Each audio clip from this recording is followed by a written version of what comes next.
नमस्कार, आप देख रहे हैं इन खबर और मैं हूं आप सभी के साथ ब्रह्मचारी आशीष। हरियाणा में विधानसभा के चुनाव जो है उसकी तारीख बहुत ही करीब आ चुकी है। 5 अक्टूबर को मतदान है और 8 अक्टूबर को नतीजे आएंगे।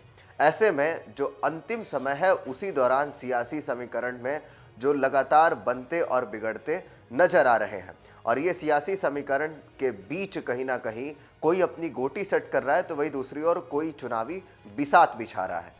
और इसी बीच हम बात करेंगे हरियाणा के सोनीपत जिले के राई विधानसभा क्षेत्र की। तो देखिए, राई विधानसभा क्षेत्र में कुल मतदाताओं की अगर बात करें तो लगभग 1,19,520 मतदाता जो हैं वो राई विधानसभा क्षेत्र के अंतर्गत आते हैं। भारतीय जनता पार्टी की ओर से इस बार यहां से कृष्णा गहलावत को टिकट दी गई है। कृष्णा गहलावत पूर्व में मंत्री भी रह चुकी हैं। तो वही दूसरी ओर कांग्रेस ने यहां से जय भगवान अंतिल को चुनावी मैदान में उतारा है और जो जय भगवान अंतिल हैं वो अंतिल बरहा खाप से आते हैं और इनकी मां नवाब कौर गांव की पूर्व सरपंच रह चुकी हैं। इसी के साथ साथ इस द्विकोणीय मुकाबले को त्रिकोणीय बना रहे हैं आम आदमी पार्टी के राजेश सरोहा। तो अब आपको बताते हैं कि किस तरीके से अरविंद केजरीवाल के बाहर आने से इस सीट पर आम आदमी पार्टी के भी वोट चटकाने की संभावनाएं नजर आ रही हैं।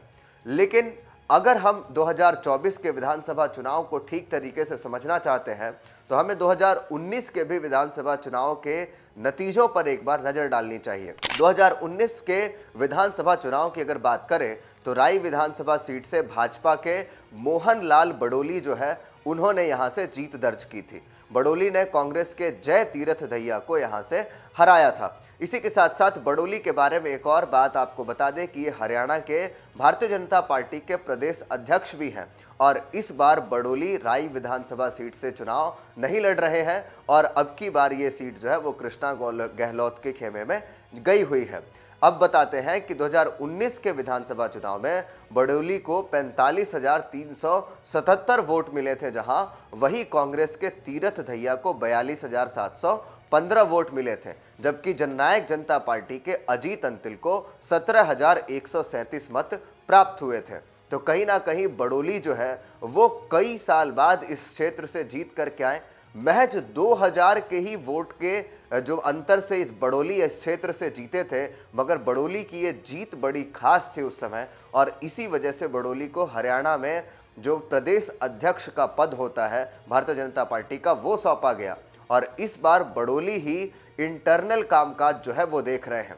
इसी के साथ साथ अब की बार जो है खेल करता हुआ जो नजर आ रहा है वो आम आदमी पार्टी की ओर से सीधा सीधा राजेश सरोहा जो है वो नजर आ रहे हैं। राजेश सरोहा के वोट काटने से अब की बार चुनावी समीकरण में कुछ परिवर्तन हो सकता है।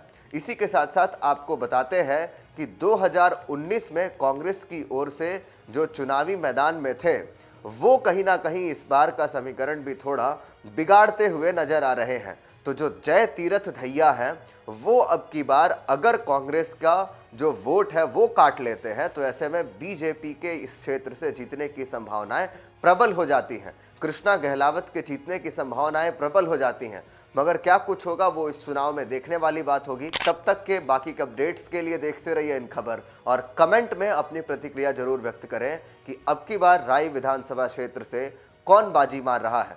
धन्यवाद।